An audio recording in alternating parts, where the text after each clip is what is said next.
Hello everyone, this is Rahul. In this video, I will show you how to check when someone followed you on Instagram or when you followed someone on Instagram. So you can check the month and year when you have followed or when someone have followed you.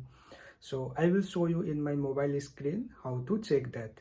Open your Instagram account and select the account you want to check. For example, I will go to search and I will select this user, and here on the top right you can see three dot.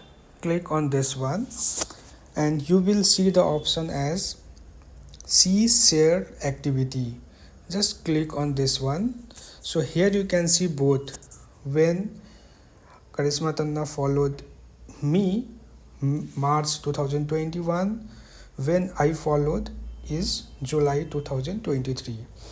So here you can check the month and year of the user or of the account when they have followed you or when you have followed them. So I hope you will find this video useful. Thank you.